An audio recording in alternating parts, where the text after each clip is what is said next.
মারে ও মা, আমি তোমাকে আমার বৌমা বানায়া, বেটার বৌমা বানায়া আমার বাড়িতেই তোমাকে অধিকার দিবার চাই। আপনারা বলেন তো মেয়ে মানুষের অধিকার আছে না নাই? আমি তোমাকে কি মা, জোরে কান কি মা। অনেক মুরব্বী চিন্তা করতেছে হুজুর বেটার বৌমা হয়, এটা আপনার ওয়াজে আমরা শুনি, কিন্তু বাড়ির তো দেখতে পাই না। এখন অনেক বেটার বৌমা না হইয়া বউ দজ্জাল হসে, আছে না নাই? জোরে কান আছে না নাই? আপনারা যে বেটা করে বিয়ে করেছেন, কেবারে বেটার বউগুলা কেমন? কথা কয় না। আপনারা বেটা করে বিয়ে করাননি? আগুন। বিয়ে করার আগে বেটা কি ভালো জানেন, দুটা ডাব কিনে নেয়, একটা বাপক কাটা দেয়, একটা মাও কাটা দেয়। বাপ মাও কয় আমাকে আল্লাহ ফেরেস্তা দিছে। কিন্তু বিয়ে করার পরে বউ যে কি কান মন্ত্র দিছে, আর আপনাকে এই কি জানেন না, হাটনগর আর থাকে না, এখন বউলিয়া চলে গেছে নওগাঁয়। এখন নওগাঁ বউলিয়া থাকে, বাসা করছে, 3 তলা বাসা করছে, ওটি বউলিয়া থাকে। বাপ মা থাকে হাটনগর। একদিন বাবা অসুস্থ হয়ে নওগাঁয় ভালো ডাক্তার দেখানোর জন্য চলে গেছে। ভালো ডাক্তারের একটা লম্বা সিরিয়াল, দেখতে দেখতে রাত 9টা বাজছে। রাত কয়টা? এখন চিন্তা করে 9টার সময় হাটনগর কেমনে যাই। মন বলতেছে কে তোর বেটার বাসা নাই। তখন ওই মনের তাগিদে বেটার বাসাত গেছে। বেটার নাম হলো আব্দুল্লাহ। কি সুন্দর নাম, আব্দুল্লাহ। আব্দুল্লাহ বাসা থেকে চুম করছে, কে রে? আমার সবাই স্যার করে ডাকে, সাহেব করে ডাকে, আমার নাম ধরে ডাকলে এই মরদ কে রে? আপনারা বলেন তো, সন্তান যত বড়ই সাহেব হোক, নাম ধরে ডাকার মরদকে? আব্দুল্লাহ দরজা খুলে তাকায় দেখে বাবা এতিমের মতন দাঁড়ায় আছে। আব্দুল্লাহ বলে বাবা রাত 9টার সময়, কারণ খবর কি? বাপ বলতেছে আমার মন কখনো চাইনি তোর বাসাত আসা, কিন্তু ডাক্তারের কারণে বাধ্য হয়ে আমাকে আসতে হলো। আব্দুল্লাহ হাত ধরে বলতেছে বাবা এত রাগ কেন করছেন বাবা? বাবা মনে মনে কয় রাগ তো তোর উপর করিনি, তুই যে মালটা বিয়ে করছো। রেস্ট রুমে এখন বাপকে বসায় দিয়ে আব্দুল্লাহ আস্তে আস্তে বউয়ের কাছে গেছে। বউ যে ঘরে ঘুমায় আসে না চাদর দিয়ে, ওই ঘরের মধ্যে যে আব্দুল্লাহ ফিস ফিস করে বলতেছে, লক্ষ্মীটি সোনার ময়না, বাবা আইছে। কি আছে? তোমার বাবা যখন আব্দুল্লাহ আব্দুল্লাহ করে ডাকলো, আমি কি ঠসা?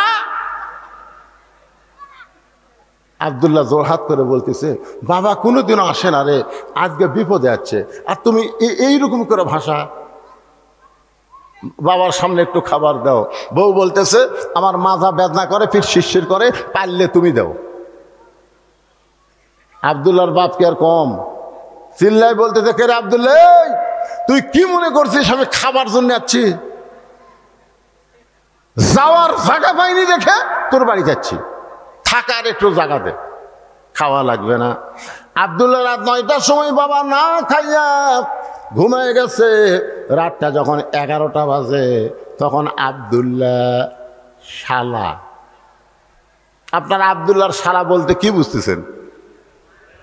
বইয়ের ভাই। 11টার সময় এসে ডাকতেছে শেফালি আপা, আব্দুল্লাহর বইয়ের নাম হলো শেফালি। শেফালি আপা, সঙ্গে সঙ্গে শেফালি কম্বল ফালা দিয়া মারছে লাভ। আব্দুল্লাহ তাকায় দেখে কম্বল আছে, বউ নাই। বউটা দৌড়ে গিয়া গেট খোলা, বলে ভাইজান এত রাত্রে কোত্থেকে? বলে ক্যারাম বোর্ড খেলতে খেলতে রাত হয়ে গেছে, আপা আমি একটু ঘুমাবার চাই। বলে কিসের ঘুম, আগে খাওয়া।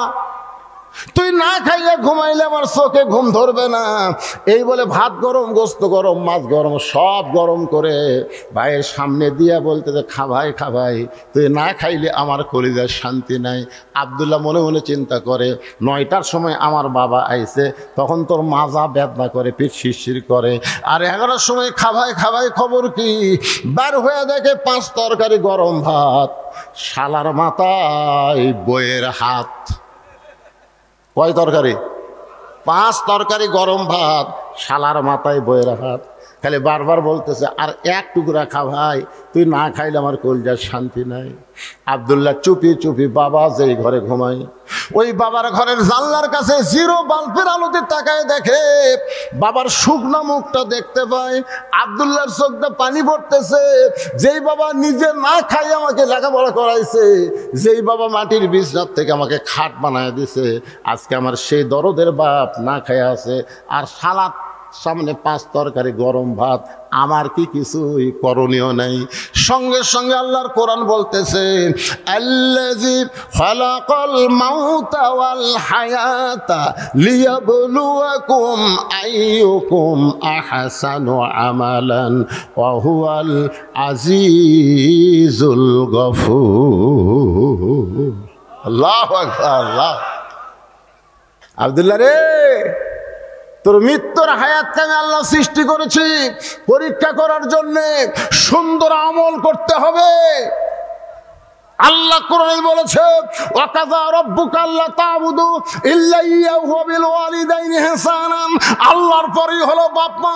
তোর সেই বাপ না খেয়ে ঘুম পাড়তেছে, তোর শালার সামনে 5 তরকারি গরম ভাত, তোর কি করার কিছুই নাই? আল্লাহর কোরআন ঈমান জাগায় দিছে। জোরে কোন সুবহানাল্লাহ। গোটা বিশ্বের মানুষকে ঈমানকে জাগাইতে পারে সেই কিতাবের নাম কি?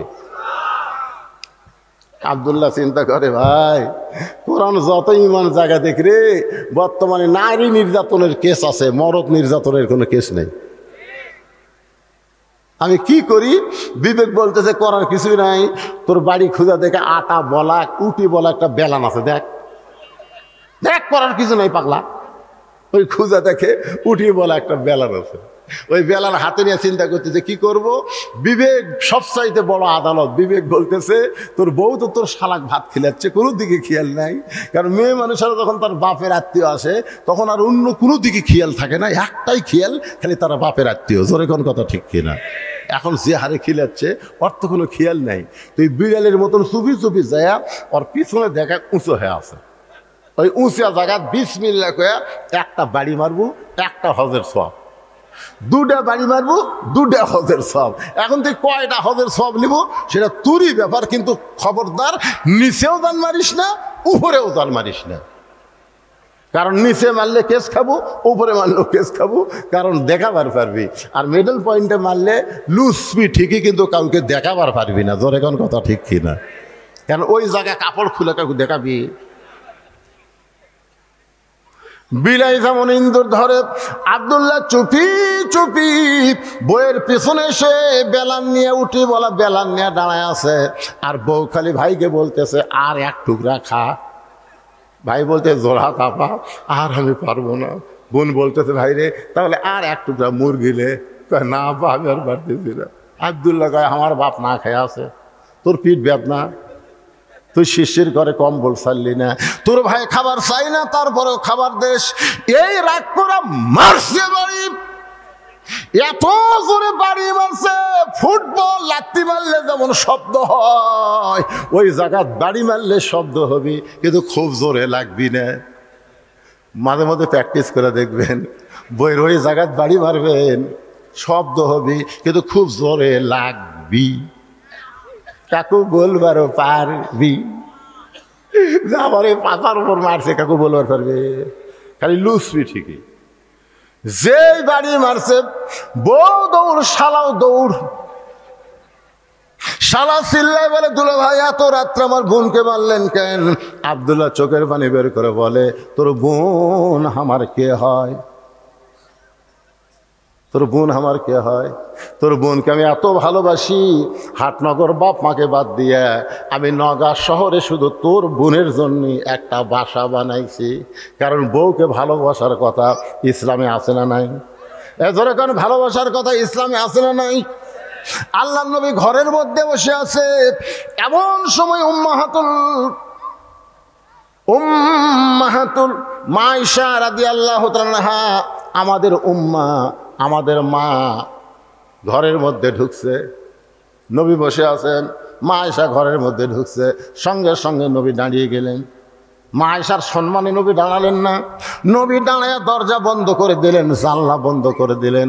আয়েশা বলে, ইয়া রাসূলুল্লাহ, আমি ঘরে আসার সাথে সাথে আপনি দরজা বন্ধ করলেন, জানলা বন্ধ করলেন, আমার দেহ থর থর করে কাঁপতেছে।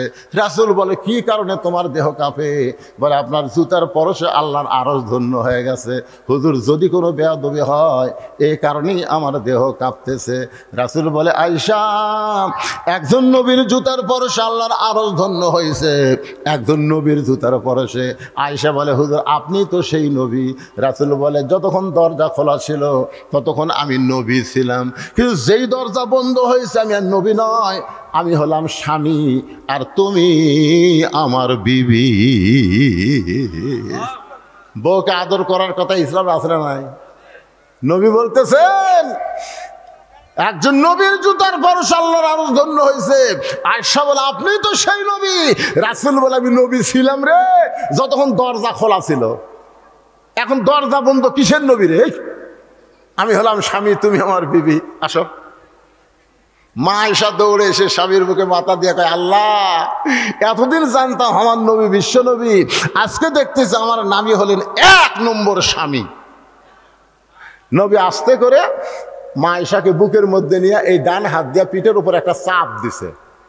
এই চাপ দেওয়া কিন্তু সুন্নত। আপনারা বুকের মধ্যে নিয়ে একটা কি দিবেন? কথা কয় না একেবারে। শোনেন, ফেতনার জামানায় একটা সুন্নত আমল করলে 100 গলা কাটা শহীদের সওয়াব। কোনোদিন চাপ দিচ্ছেন আপনারা? যারা বিয়ে করতেছেন, ভাই আমি তার খুব বলতেছি, আর প্রেমিকা চাপ দেওয়ার কথা বলতেছি না। এখন বউকে বুকের মধ্যে নিয়ে আল্লাহ রাসূল, আল্লাহর নবী হলেন আমাদের আদর্শ। নবী যখন ডান হাতে চাপ দিয়েছে, সঙ্গে সঙ্গে আল্লাহ বলে, জিবরাইল যা যা নবীর কাছে কোরআন শরীফ নিয়ে যা। ফেরেশতা জিবরাইল বলে, আল্লাহ, বহুবার নবীর কাছে কোরআন নিয়ে গেলাম, এইভাবে তো কোনোদিন বলেন নাই। আল্লাহ বলে, জিবরাইল, নবী ঘরের মধ্যে যে আমল করতেছে, এই আমলে আমি আল্লাহর আরশ খুশি হয়ে গেছে। সুবহানাল্লাহ, জোরে কোয়া যায় না? আপনারা বলেন তো, নবী কি ঘরের মধ্যে নামাজ পড়তেছে, জিকির করতেছে, তাসবিহ তেলাওয়াত করতেছে, কি করতেছে? বুকের মধ্যে চাপা ধরায় আল্লাহর কাছে সবচাইতে দামি আমল। জোরে কোন সুবহানাল্লাহ। যা রে জিবরাইল, যা, কোরআনের আয়াত নিয়ে নবীর কাছে যা। ফেরেশতা জিবরাইল কোরআনের আয়াত নিয়ে নবীর বাড়ির পাশে দাঁড়িয়ে বলতেছে, আসসালামু আলাইকা ইয়া রাসূলুল্লাহ। নবী আয়েশাকে বুকের মধ্যে নিয়ে চমকে উঠলেন। আয়েশা বলে, হুজুর, আপনি চমকালেন কেন? বলে, ফেরেশতা জিবরাইল আমাকে সালাম দিল। আয়েশা বলতেছে, এই সময় ফেরেশতা আসার টাইম হলো। কারণ বউ যখন স্বামীর বুকের মধ্যে থাকে, মনে হয় বউটা জান্নাতের মধ্যে আছে। জোরে কোন কথা ঠিক কি না? আল্লাহ রাসূল বলে, আয়েশা, জিবরাইল নিজের ইচ্ছায় কোনোদিন আসে না, জিবরাইল আল্লাহর হুকুমে আসে। দেখি জিবরাইল কি জন্য আইছে। নবী বললেন, জিবরাইল, কারণ কি? জিবরাইল বলে, হুজুর, ঘরের মধ্যে কি করতেছেন আমি জানি না, তবে আল্লাহ পাক আমাকে জানাইছে যে আমল করতেছেন, আল্লাহর আরশ খুশি হয়ে গেছে।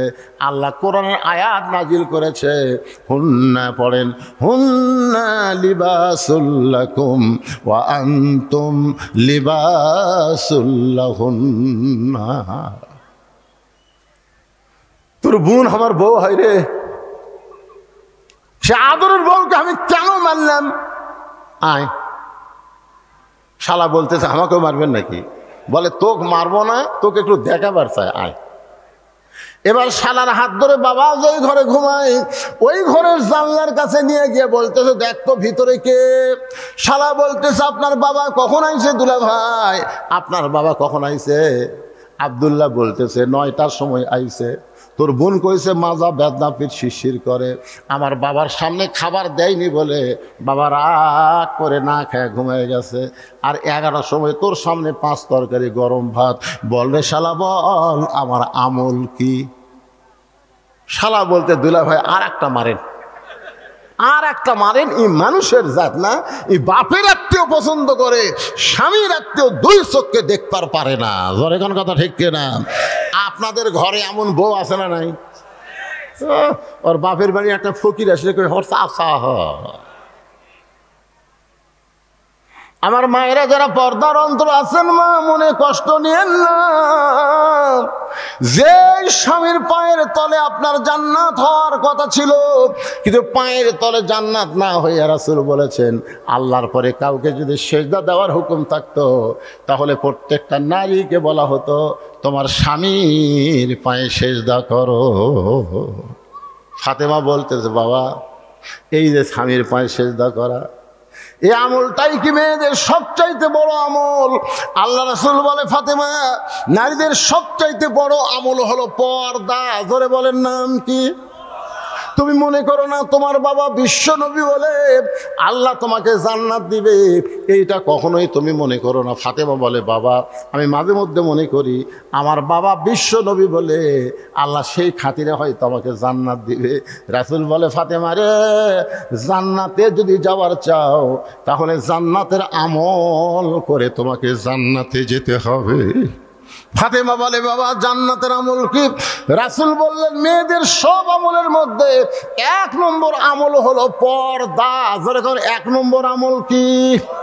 আমার মায়েরা যারা পর্দার অন্তরালে একটু মনোযোগ দিয়ে শোনেন। গভীর রাতে হযরত আলীকে বুকের মধ্যে নিয়ে ফাতেমা ছোট বাচ্চার মতন কাঁদতেছে। আলী বলে ফাতেমা কান্দার কারণ? বলে ওগো স্বামী, আল্লাহ পাক আমার দোয়া কবুল করেছে, আজকে রাতের বেলায় আমার মৃত্যু হবে। যেই বলেছে রাতের বেলা মৃত্যু হবে, গাছের গোড়া কাটলে গাছটা যেমন পড়ে যায়, হযরত আলী তেমনি পড়ে গেলেন ঘরের মাজায়। মা ফাতেমা মুচকি মুচকি হেসে স্বামীর কপালে একটা চুমা দিয়ে বলে স্বামী গো, আমি এতদিন ধরে জানতাম আপনি হলেন পৃথিবীর সবচাইতে বড় আলেম।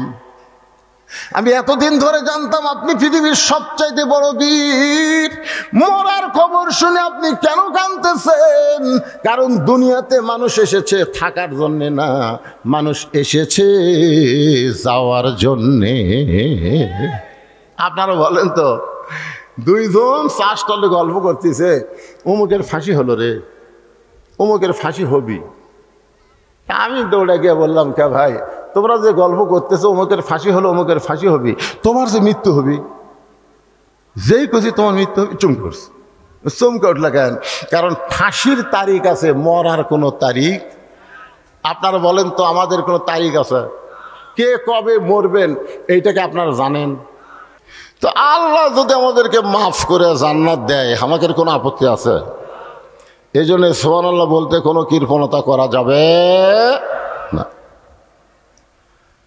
আমরা আল্লাহর প্রশংসা করব এই কারণেই বেশি বেশি যে আল্লাহ তাআলা জন্মগতভাবে আমাদেরকে মুসলমানের ঘরে কবুল করেছেন।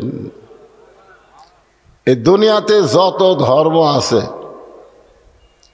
পৃথিবীতে বহু ধর্ম আছে না নাই? আপনারা বলেন সব ধর্ম কি ঠিক? সব ধর্ম ঠিক? ধর্মের মালিককে?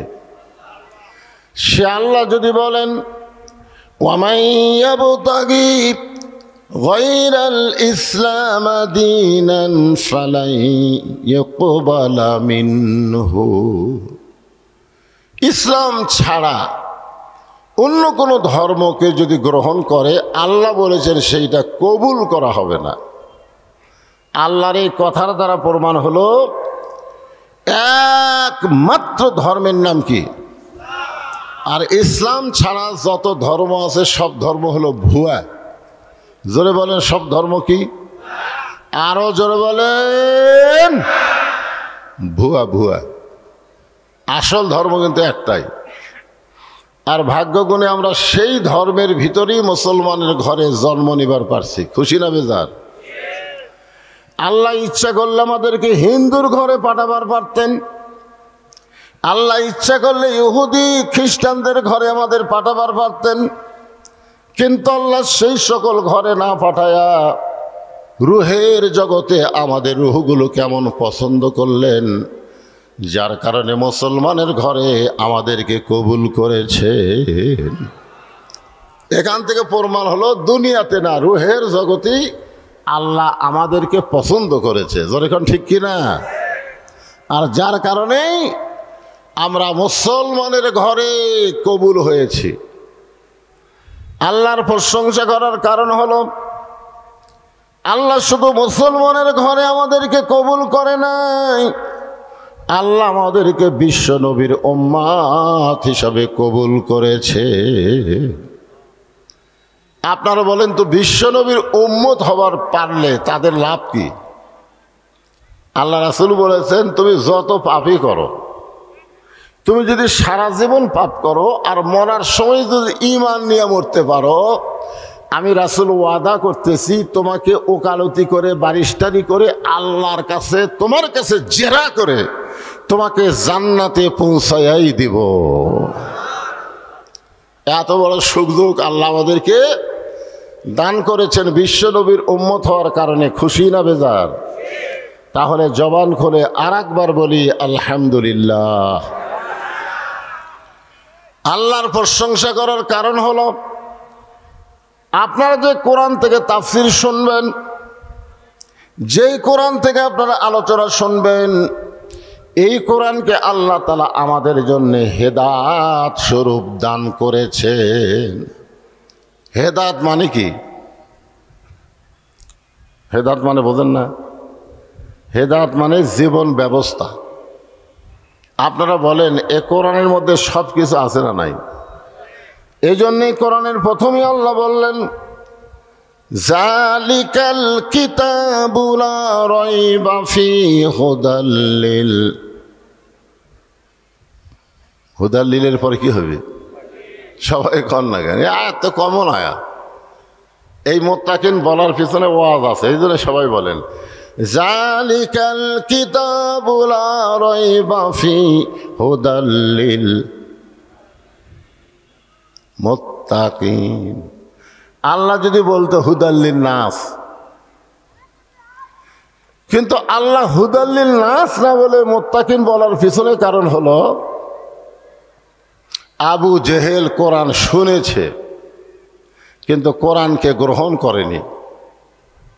আজ আমাদের বাংলাদেশে অনেকে আবু জেহেলের গোষ্ঠী ঘন্টার পর ঘন্টা কোরআন শোনে কিন্তু কোরআনকে গ্রহণ করে না। ঠিক কিনা বলেন? আপনারা বলেন তো, শুধুমাত্র কোরআন শোনার জন্যে আল্লাহকে এই দুনিয়াতে কোরআন পাঠাইছেন। কোরআন শুধু শুনলে হবে না, কোরআনকে বাস্তব জীবনে গ্রহণ করা লাগবে।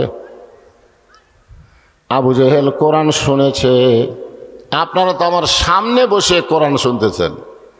আবু জেহেল নবীর সামনে বসে কোনোদিন কোরআন শোনার সাহস পায়নি।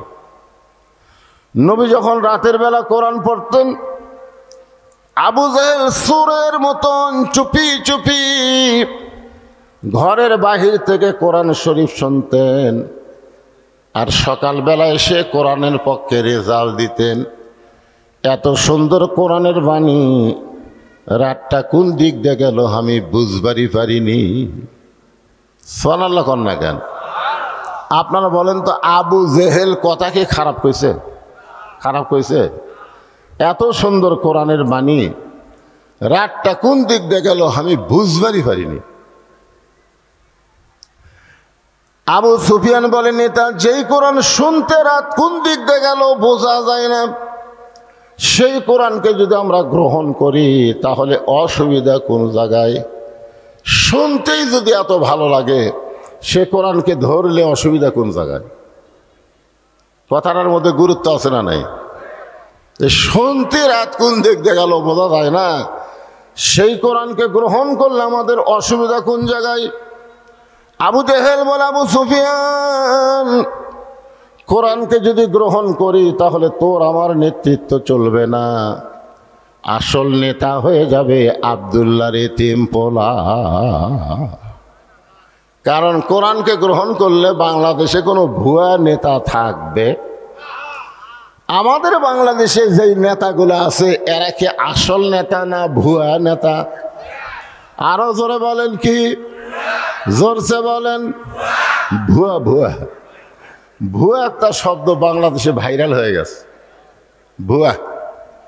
আমাদের বগুড়ার হিরো আলম যখন 21-এর বই মেলায় গেছিল, তখন ওই 21-এ বই মেলার ছেলেরা তাকে বলছে ভুয়া ভুয়া ভুয়া ভুয়া।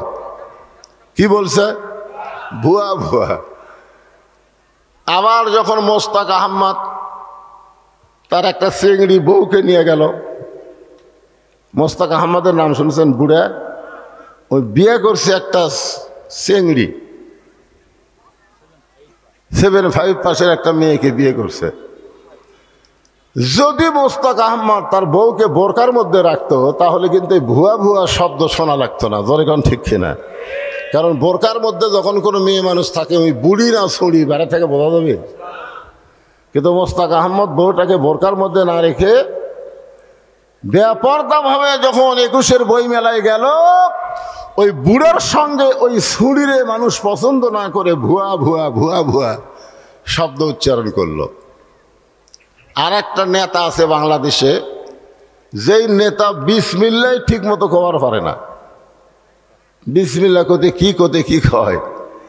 ওই নেতা যখন বাংলাদেশের বই মেলায় গেল তখন ওই নেতাকেও ভুয়া ভুয়া শব্দ বলে তাকে তাড়াইয়া দিল।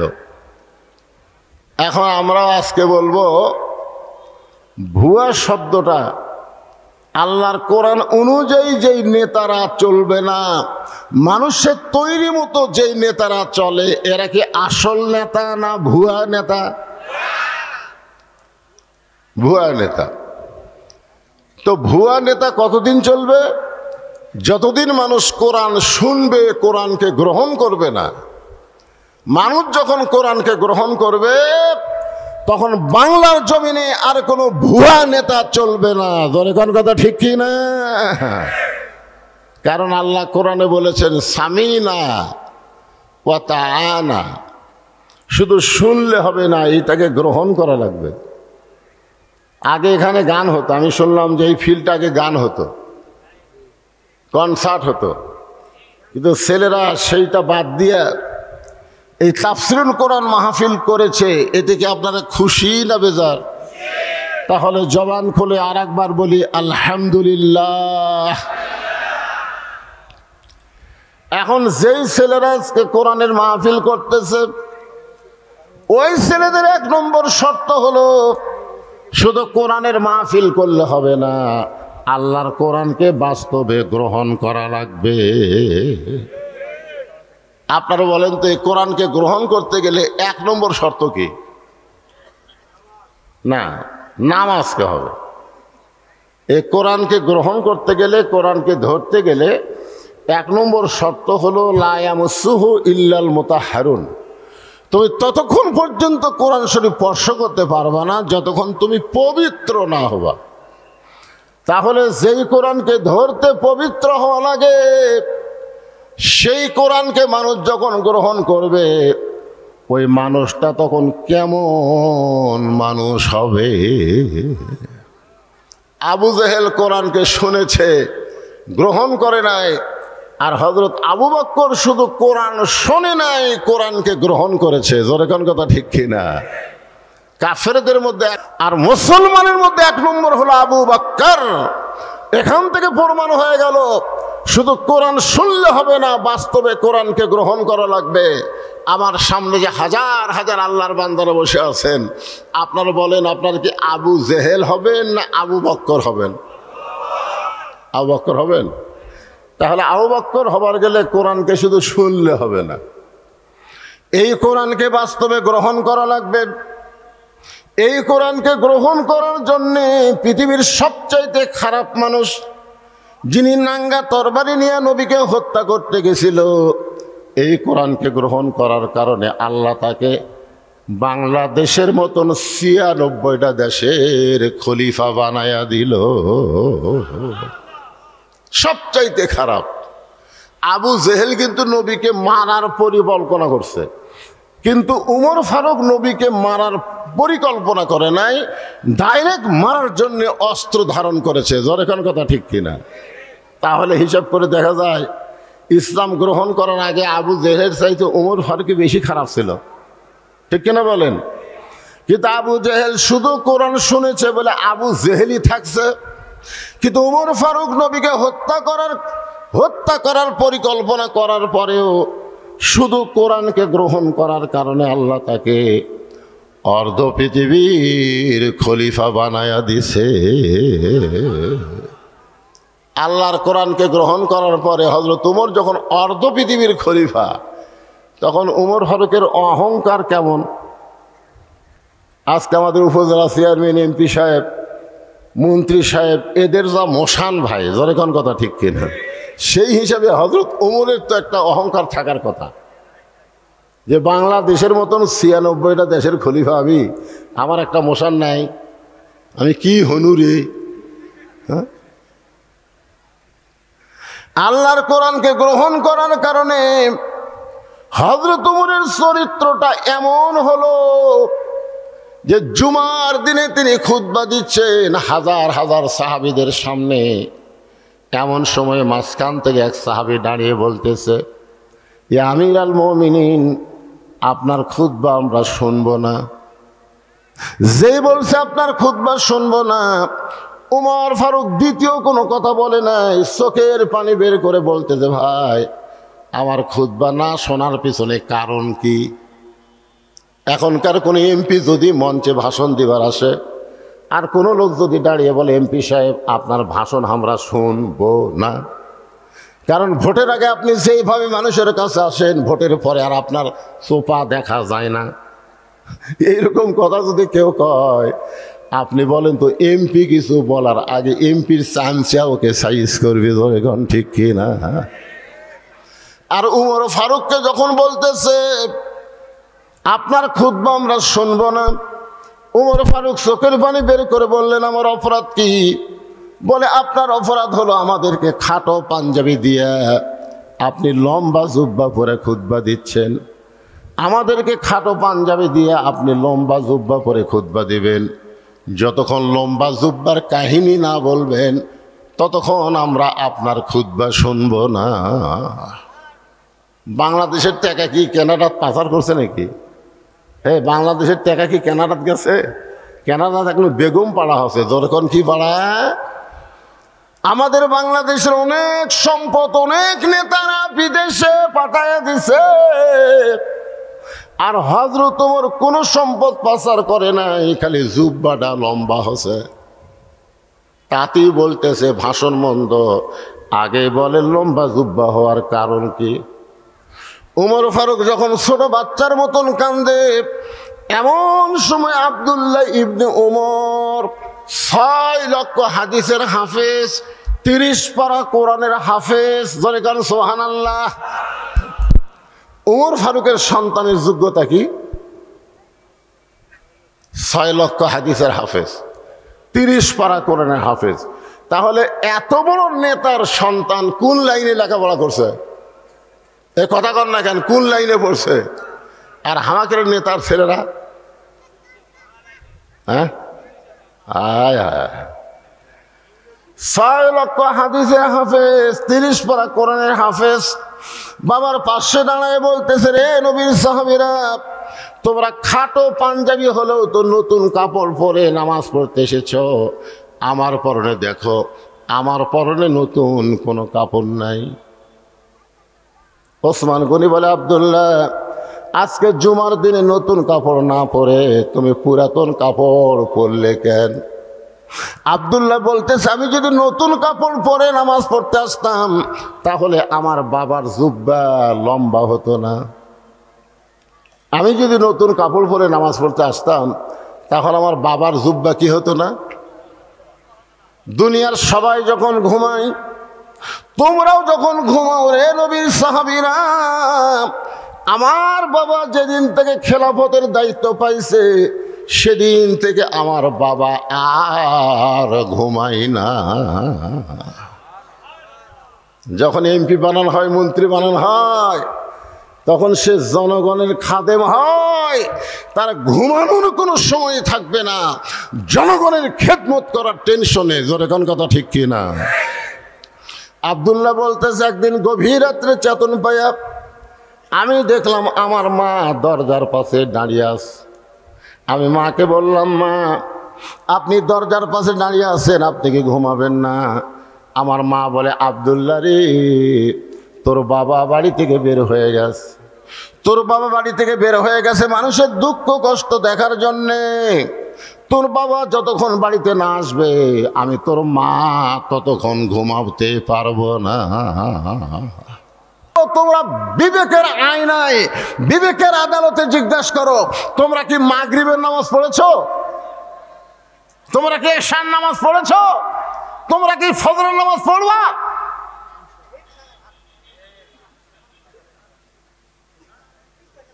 না, ঠিক জায়গা থাক না। সারা জীবন ঘুষের চাকরি করছে, বুঝলেন? সারা জীবন কিসের চাকরি? যখন ঘুষের চাকরি শেষ হয়ে গেছে তখনই কান দিচ্ছে, আল্লাহ আল্লাহ আমি তওবা করলাম, আল্লাহ আর ঘুষ খাবো না, আল্লাহ আর ঘুষ খাবো না। আল্লাহ কয়, ফেরেশতা কয় কান সারা তর মারতো, শালা কি কয়? যতদিন ঘুষের চাকরি আছিল তখনই তওবা করেনি, এখন চাকরি শেষ আর ঘুষ খাওয়ার পারবি না, তখনই তওবা করতেছে। বুড়া বয়সে আল্লাহর কাছে কান দিচ্ছে, আল্লাহ আমি আর চুরি করবো না, আল্লাহ আমি যৌবন বয়সে যা করছি করছি, আল্লাহ বুড়া বয়সে আর চুরি করবো না। আল্লাহ কয়, তুই চুরি করার ক্ষমতা আছে কি?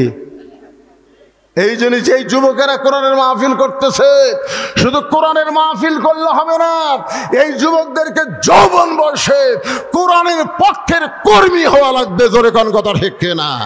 শুধু কোরআনের কর্মী হলে হবে না, 5 ওয়াক্ত নামাজ জামাতে আদায় করা লাগবে। জোরে কোন কথা ঠিক না?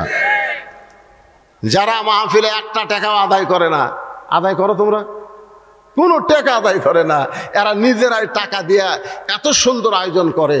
আর সেই যুবকদের জন্য আমাদের প্রাণ খুলে দোয়া করার দরকার আছে না নাই? জোরে কোন আছে না নাই? গান বাজনা হচ্ছে না, কনসার্ট হচ্ছে না, কোরআনের মাহফিল হচ্ছে। এই মাহফিলকে আল্লাহ যেন কবুল করে। আমি সব সাইটে ওয়াজ করেছি, সব সাইটে, কিন্তু ভাইজান আমার ঘড়ি আমাকে বারবার বলে দিচ্ছে কাজ কামের দিন। মানুষ সারাদিন কাজ কাম করছে। আল্লাহ রাসূল বলেছেন 2 ওয়াক্ত নামাজ কেন লম্বা করা হলো? শোনেন, 2 ওয়াক্ত নামাজ লম্বা করা কেন হলো? 3 ওয়াক্ত নামাজ হলো তাড়াতাড়ি, আসর মাগরিব এশা তাড়াতাড়ি না? এ কথা কন, তাড়াতাড়ি না? আসর পড়ার পরই কি মাগরিব পড়ার পরই কি এশা। দেখেন এই 3 ওয়াক্ত মিলা কয় ঘন্টা? কিন্তু এশা থেকে ফজর, ফজর থেকে জোহর, এই 2 ওয়াক্ত লম্বা কেন? উমর ফারুক বললেন, ইয়া রাসূলুল্লাহ 5 ওয়াক্ত নামাজের মধ্যে এই 2 ওয়াক্ত নামাজের সময় লম্বা কেন? আল্লাহ রাসূল বললেন, ফজর থেকে জোহর আল্লাহ লম্বা সময় দেওয়ার কারণ হলো এই লম্বা সময়ের মধ্যে মানুষ ব্যবসা বাণিজ্য করবে, খেতে খামারে কাজ কাম করবে, চাকরি বাকরি করবে। এগুলা করতে গিয়া তার দেহের যে ক্ষয় হবে, ক্ষতি হবে। এশা থেকে ফজর আল্লাহ লম্বা সময় দেওয়ার কারণ হলো ওই সময়ের মধ্যে ঘুম পাড়বে, ওই ঘুমে আল্লাহ সব ক্ষয় পুরা করে দিবে। এই জন্যে আপনারা নিয়ত করবেন যে দিনের বেলায় মাহফিল করা, জোহর থেকে আসর। আর এই রাতের বেলা মাহফিল করলে আল্লামা সাইদি হুজুরের মতন করা লাগবে 8টা থেকে 10টা পর্যন্ত। জোরে কোন কথা ঠিক কিনা? আমি এখানে অনেক আগে আইছি, এশার নামাজের অনেক আগে। নিয়ত করছিলাম যে 9টার দিকে তেজত দিবে, আপনাকে সময় মতো মোনাজাত করে আপনার বাড়িতে ঘুমও পারবেন। পরের দিন আবার ধান কাটা শুরু আছে, শুরু হয়নি, ধান কাটা শুরু হয়নি। কঠিন কাজ, এই জন্যই তো মানুষজন খুব কম। অনেক লোক দেখতেছে সারা রাত শনিবার গেলে আমাদের কাজ কাম হবে না, মাঝে মাঝে ফাঁকে ফাঁকে 2-1 উঠে গেছে। তা আমাদের মন টার্গেট হলো এই ছেলেদের জন্য আমরা দোয়া করব প্রত্যেক বছর আল্লাহ যেন এমন করে একটা কোরআনের বাগান লাগাতে পারে। সকলে বলে আল্লাহুম্মা আমিন। সকলে ইস্তেগফার পড়েন, আস্তাগফিরুল্লাহ রব্বি মিন কুল্লি জামবি ওয়া আতুবু ইলাইহি লা হাওলা ওয়ালা কুওয়াতা ইল্লা বিল্লাহিল আলিয়্যিল আযীম। আল্লাহুম্মা সাল্লি আলা সাইয়্যিদিনা শাফিনা নাবিয়িনা মাওলানা মুহাম্মদ ওয়া আলা আলিহি ওয়া সাহবিহি ওয়া বারাক সাল্লিম। আল্লাহুম্মা আমিন। আল্লাহুম্মা আনতাস সালাম ওয়া মিনকাস সালাম তাবারাকতা ইয়া যাল জালালি ওয়াল ইকরাম। আয় আল্লাহ, মাগরিবের নামাজের পর থেকে অনেক রাত পর্যন্ত তোমার পাগল বান্দারা আরামের বাড়ি ঘুমকে বাদ দিয়া কোরআন হাদিসের মহব্বত কলিজার মধ্যে নিয়ে এই জান্নাতের বাগানে বসে বসে কোরআন হাদিসের আলোচনা শোনার শেষে আমি গুনাহগারের সঙ্গে রহমতের দরজায় ফকির হয়ে দোকানা হাত তুলেছি। আল্লাহ মেহেরবানি করে আজকের মাহফিল আমাদের সকলের হেদায়েতের জন্যে, নাজাতের জন্যে, জান্নাতের জন্যে কবুল করে নাও। এই মাহফিলের শুরু থেকে শেষ পর্যন্ত যত আলোচনা হয়েছে এর মধ্যে যদি ত্রুটি হয়, ভুল হয়, মাফ করে দাও। এর যা হাদিয়া মঞ্জুর করো। সোনার মদিনায় নবী পাকের রওজা মুবারকে আল্লাহ তুমি কবুল করে নাও। তামাম আম্বিয়ায়ে কেরাম, আসহাবে কেরাম, তাবিঈনে কেরাম, তাবা তাবিঈনে কেরাম, তামাম পৃথিবীর মাটির নিচে যত মুমিন মুমিনাত শুয়ে আছে আল্লাহ সকলের আরওয়াহ ফরে হাদিয়া কবুল করো। আল্লাহ আমরা যারা হাত তুলেছি আমাদের জনম দুঃখনি মা যাদের কবরে চলে গেছে, ছোট্ট একটা শব্দ হলো মা, এই নামের মধ্যে যে কি মধু, যাদের মা নাই তারাই বুঝতেছে। এই দরদের মা যাদের কবরে গেছে আল্লাহ মেহেরবানি করে মায়ের কবরকে জান্নাতের টুকরা বানায় দাও। আমাদের দাদা দাদি নানা নানি আত্মীয় স্বজন কবরে চলে গেছে, আমাদের দরদের বাপ যাদের কবরের ঘরে চলে গেছে আল্লাহ মেহেরবানি করে কবরকে জান্নাতের টুকরা বানিয়ে দাও। যে ময়দানে গান হচ্ছিল, কনসার্ট হচ্ছিল আল্লাহ সেইগুলো বাদ দিয়া তোমার যেই সোনার যুবকেরা আজকে জান্নাতের বাগান লাগাইছে আল্লাহ এই সকল যুবকদেরকে 5 ওয়াক্ত নামাজি কবুল করে জান্নাতি কবুল করে না। আল্লাহ এই যুবকদেরকে যারা সর্বাত্মক সহযোগিতা করেছে আল্লাহ তাদেরকে কবুল করো। প্রত্যেক বছর এমন করে একটা জান্নাতের বাগান যেন লাগাইতে পারে এমন ইমানি শক্তি এই যুবকদেরকে দান করে দাও। আল্লাহ হাটনগর মাহফিলকে কবুল করো। আজকের মাহফিলের সম্মানিত সভাপতিকে কবুল করো, সহসভাপতি, প্রধান অতিথি, বিশেষ অতিথির আল্লাহ তুমি কবুল করো।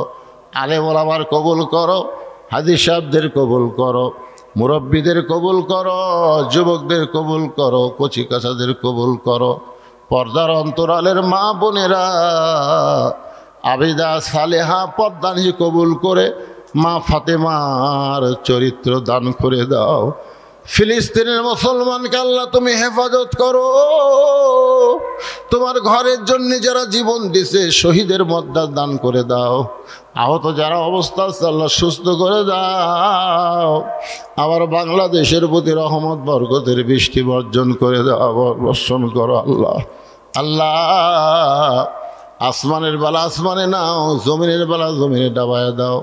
মাঠে ময়দানে যে ফসলগুলো আছে আল্লাহ সেই ফসলগুলো বরকতের সাথে তোমার বান্দা বান্দির ঘরে আসার তৌফিক দিয়ে দাও। আল্লাহ অসুস্থ অনেকে দোয়া চেয়েছে, কে কোন নিয়তে হাত তুলে আমিন আমিন করতেছে আল্লাহ সকলের নেক নিয়ত নিকাশা কবুল করো। আল্লাহ যুব শক্তিকে কবুল করো।